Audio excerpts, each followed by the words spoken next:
Hispanic America, autocratic governments are present in every history book. But the regime presided over by Alfredo Stroessner in Paraguay is unique of its kind. It is the longest-lasting government in South America to this day. With a tenure of almost 4 decades, Alfredo Stroessner was the undisputed master of Paraguay's historical course, a country with a turbulent history like the rest of the region, which, in the face of political chaos, found in the strongman a milestone that would mark a before and after in the evolution of that nation. Today we're going to learn a story worth hearing, the life of General Alfredo Stroessner and his 35 years of dictatorship in Paraguay. This is Reynaldo Carrillo Vilches speaking, and you can't miss or forget to share this episode. Special from the new encyclopedia. Alfredo Stroessner was born in 1912 into a diverse family. On one hand, his mother came from a well-off family of Spanish descent, and on the other, his father was one of the first German immigrants who arrived in Paraguay at the end of the 19th century. Together, they founded a brewery that served as the financial support for the care of young Stroessner. During his adolescence, Alfredo became interested in the military world, and at the age of 17, his uncle helped him join the Paraguayan army, where he soon rose to the rank of lieutenant, showing great talent and leadership skills. As Stroessner grew up, he witnessed the turbulent political reality of Paraguay. At just 20 years old, the young soldier was sent to the Chaco War to defend Paraguayan sovereignty on the front lines in a territorial dispute with Bolivia. His baptism by fire was in the battle to retake Fortín Boquerón, which triggered a series of bloody clashes that lasted for 3 weeks. The war ended in July 1935 with 60,000 casualties on the Bolivian side and 30,000 casualties on the Paraguayan side.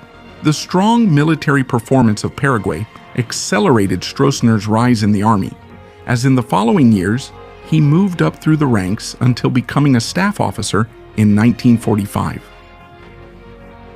Paraguay began its process of independence at the beginning of the 19th century, and it was finally formalized in 1842. From then on, it had a development similar to that of many countries in the region, marked by both external and internal challenges, and by abrupt changes of government that failed to achieve lasting stability, with the traditional clash between conservatives and liberals and brief periods of economic development. In 1887, the Colorado Party was founded, which brought together nationalist and conservative tendencies. Alfredo Stroessner would later join this party. It wasn't until 1924 that, in Paraguay, in the 20th century, 2 consecutive leaders managed to complete their presidential terms without any disturbances. Going back to Stroessner and to 1935 with the end of the Chaco War between Paraguay and Bolivia, a very turbulent political period began for Paraguay. From 1935 to 1954, when Stroessner took power, there were at least 10 presidents in Paraguay, numerous coups, an 8-year dictatorship, and a civil war that we will mention later, with tens of thousands of dead and exiled people. It was the outcry of many Paraguayans for the endless intrigues and constant changes of leadership to end. During this time, Stroessner also met the woman who would become his wife and first lady, the teacher Eligia Mora, also remembered as Eligia Stroessner. With her, he would have a long marriage from which 3 children were born, but secretly, he had several extramarital affairs with different women, fathering around 30 children outside of marriage. Already as a staff officer since 1945, holding an important position in the armed forces, Alfredo Stroessner was involved in another violent conflict in Paraguay, but this time it was internal. By 1947, the Paraguayan Civil War broke out. The government, which was then headed by President Eugenio Morinigo, a nonpartisan military officer, had decided to form a coalition government with different political sectors to ensure the stability of his regime. Among the parties gathered in the coalition was the historic Colorado Party, the long-standing political group to which Alfredo Stroessner belonged. But the alliance lasted only until the revolutionary Februarista Concentration Party was removed from the government, which triggered an uprising by its supporters to seize power. In this uprising, which soon turned into a civil war, the government and the Colorado Party had to face liberals, communists, social democrats, independents, and a faction of the armed forces united against them. Alfredo Stroessner plays a leading role in the fight against the subversives. Supported also by weapons sent by the government of Juan Domingo Perón, Stroessner and the rest of the officers loyal to the government managed to quell the rebellion by surrounding the insurgents. Although the duration of the Civil War was brief, the outcome of the conflict marked an important historical milestone for Stroessner and for the country. On one hand, the Colorado Party was consolidating its hegemony in Paraguayan politics, and on the other hand, for Stroessner, his addition to Morenigo's government and his affiliation with the Colorado Party would lead him to the highest spheres of power, where he would be just a few steps away from becoming the new ruler of the Paraguayans. But he still had a long way to go.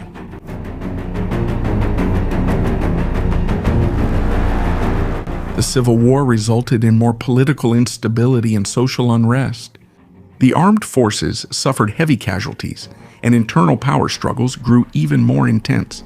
The main beneficiary of the war had been the Colorado Party, which was already the only party with which the victorious President Morenigo was willing to govern. After 40 years, the possibility seemed near that the presidency would once again be held by a member of the Colorado Party. And indeed, that is what happened. In the same year, 1948, through a coup d'etat, a Colorado politician was installed as president of Paraguay, but internal quarrels would continue to provoke new coups and new changes of leadership. While new presidents came and went, General Stroessner continued to climb the ranks in the military hierarchy. By 1948, he was appointed commander of Paraguay's artillery. The following year, he was promoted to brigadier general, becoming, at 36 years old, the youngest general in South America. Finally, in 1951, he became the commander-in-chief of the armed forces. Stroessner was a very energetic and determined man, which helped him to keep rising through the ranks. In 1951, Federico Chavez was governing the country, having assumed the presidency after his predecessor resigned. The government of Chavez, who belonged to the Colorado Party, faced the task of restoring political stability to the country and addressing the economic problems that plagued the population. His early presidency brought results. The country grew more stable and the economy started functioning normally. But as the years went by, new problems arose that once again plunged the country into crisis and uncertainty. And the Colorado Party, which was his last hope, had turned its back on this leader. In that context, Alfredo Stroessner, who as one of the country's top military officers had been quietly gathering support for some time, decided to lead a group of military officers in carrying out a new coup d'etat that did not require a single shot. In that coup, President Federico Chavez was removed from office, a provisional president was appointed to call for elections, and a military council known as the Government Junta of the Republic was established. In August, 3 months later, Stroessner formally took office as president of Paraguay. The government junta established by General Stroessner and the Colorado Party after the coup d'etat appointed Stroessner as the presidential candidate. However, these would not be normal elections, since Alfredo Stroessner would be the only option the population could choose. With no opposition, Stroessner received 100% of the votes, with the main goal of pacifying the country and reactivating the decimated Paraguayan economy. The Paraguayan people witnessed the beginning of Alfredo Stroessner's first presidential term, without expecting that his dominance would last for 35 long years. He was elected president 7 times in a row, in elections where the Liberal Party and the Februarista Party participated. As soon as he came to power, Stroessner found a divided Colorado Party and divided armed forces. But little by little, he remedied the situation, bringing them together under his sole command. The key to understanding why his rule lasted so long lies in how Alfredo Stroessner structured the Paraguayan state.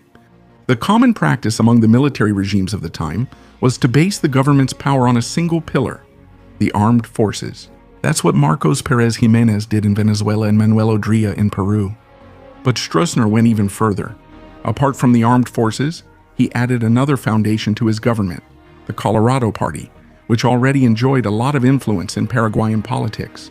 This strategy would unite the government, armed forces, and single political party under Alfredo Stroessner as their supreme leader. After 50 years of political anarchy, the priority was stability, and with this trio, the country was effectively pacified.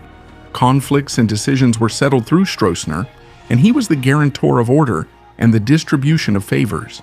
As for the opposition, he kept constant surveillance over the other political parties. While within the ranks of the Colorado Party and the armed forces, he carried out several internal purges to consolidate his command. Even for a brief period, starting in 1958, guerrilla groups were formed in Paraguay, also supported by Cuba and Venezuela. But these were defeated.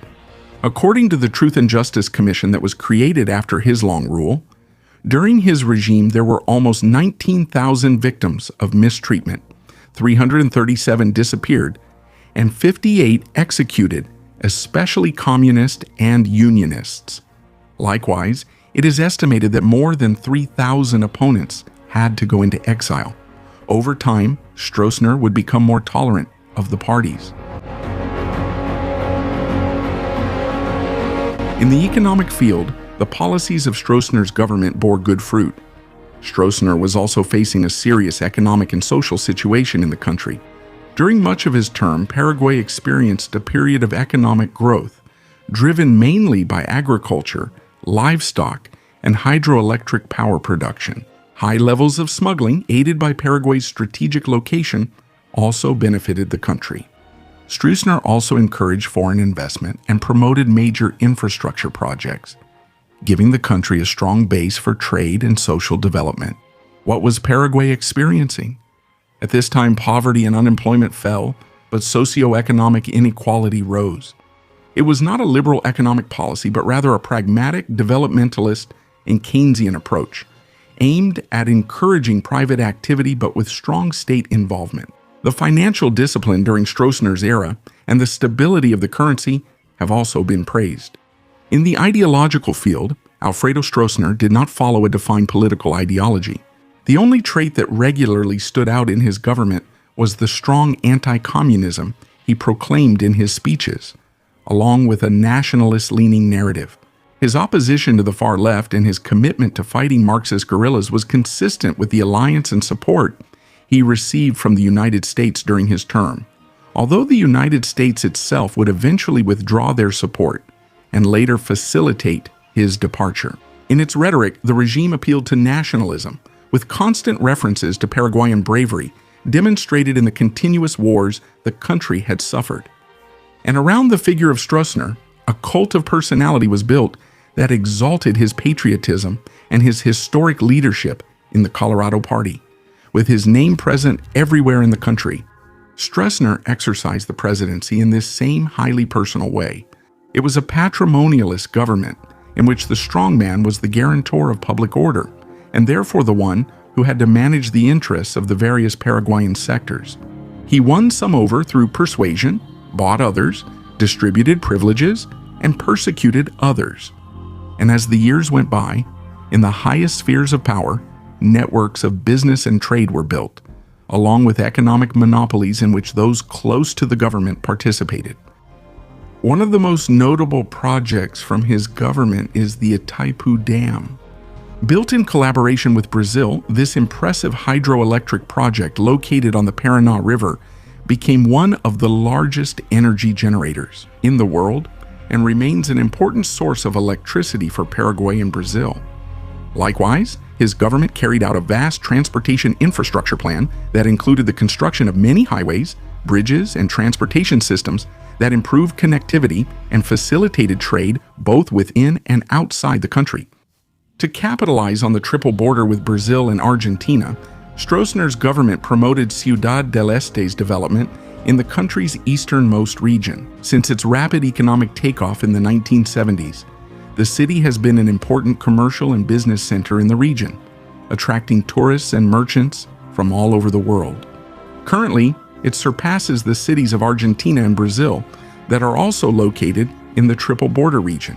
Stroessner's government also achieved a significant volume of housing construction for the most disadvantaged population in urban areas. This involved building neighborhoods and developing urban projects. Although Stroessner had a conservative background, his relationship with the church was poor, mainly due to the consistent public opposition from the Paraguayan clergy against his government from the start. This conflict between Stroessner and the church reached its peak in the 1960s and 1980s. In turn, his foreign policy and his relationship with other countries were guided by the anti-communism of the Cold War. In Paraguay, prominent members of governments that shared anti-communism were granted asylum. German National Socialist officers were protected after World War II. Perón was sheltered when he was overthrown, Somoza when he was deposed, and other renowned leaders as well.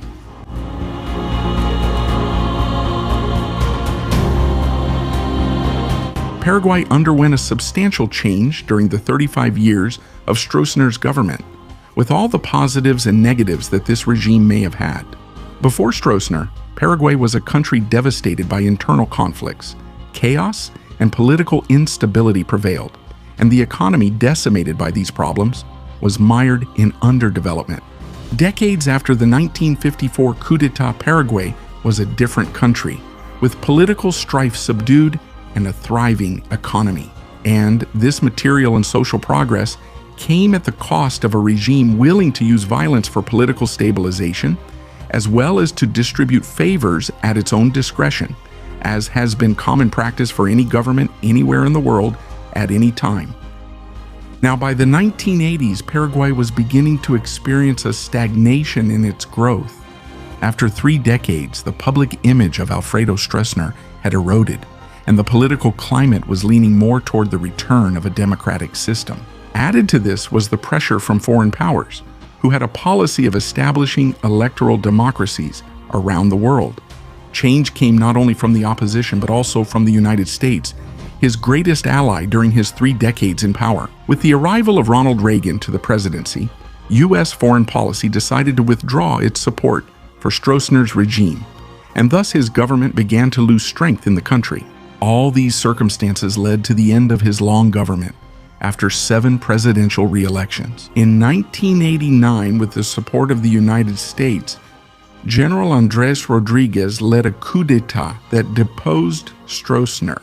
The former dictator was arrested and exiled to Brazil, where he would live for the rest of his days until his death in 2006.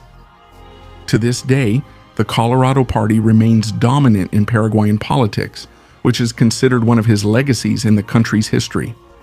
Stroessner left a unique mark on 20th century Paraguay.